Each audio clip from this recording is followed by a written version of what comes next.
Bonjour, je vais vous parler des archives akashiques aujourd'hui. Alors, qu'est-ce que sont les archives akashiques? Les archives akashiques, c'est un terme, alors akasha est un terme sanskrit qui remonte à la nuit des temps. Les peuples anciens l'utilisaient beaucoup pour aller se connecter aux mémoires de leur âme.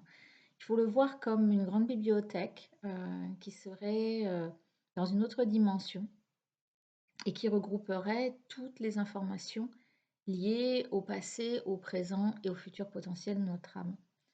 Alors nous allons dans ces archives akashiques grâce à une prière maya, puisque je suis consultante certifiée d'Ernesto Ortiz, qui a hérité de cette prière maya encodée et qui est très puissante et qui nous permet d'accéder directement à cette haute dimension divine des plans d'Akasha. Cette connexion, elle va nous permettre, elle va nous permettre d'aller interroger par rapport à des blocages que l'on peut avoir dans cette vie ou par rapport à des peurs ou des choses dont on sait qui n'appartiennent pas vraiment dans cette vie actuelle. Alors c'est souvent une dimension, je parle des vies antérieures, qu'on aborde peu lors des soins énergétiques ou des soins de médecine douce en général. Et c'est souvent quelque chose qui nous manque. Alors je suis formée en bioénergie également, formée par Yann Lipnik. Et il y a cet aspect karmique dans les soins énergétiques.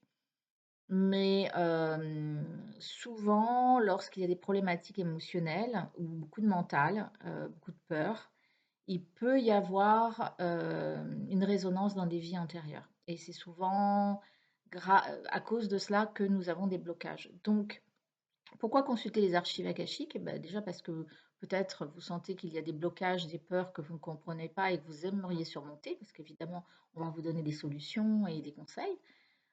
Ou alors il y a des problèmes récurrents dans vos lignées familiales, il peut y avoir des croyances limitantes ou des problèmes récurrents dans votre karma, ou vous avez des difficultés relationnelles avec des âmes sœurs, ou alors vous pouvez aussi avoir des questionnements par rapport à des projets. Alors des projets actuels, mais qui évidemment se déroulent dans le futur proche.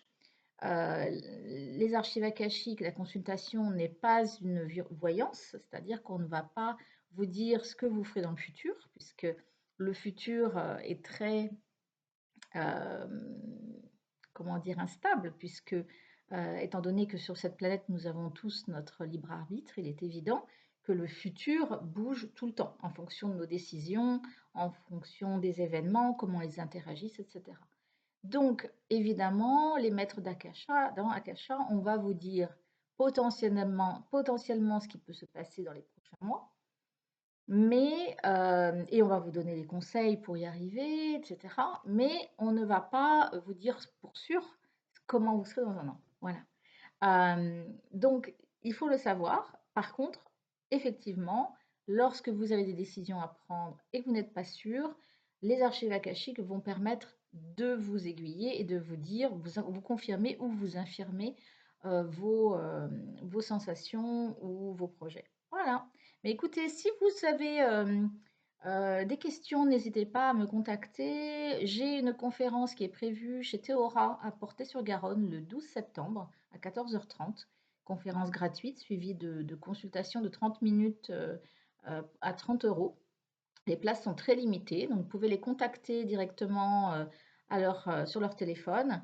Je vous mets le lien sous la vidéo pour vous inscrire à une séance akashique si vous le souhaitez, ou à des ateliers énergétiques que je prévois jusqu'en décembre, là, au Centre Amarante à Villeneuve de Lausanne. Voilà, je vous remercie, je vous dis à très bientôt. Au revoir.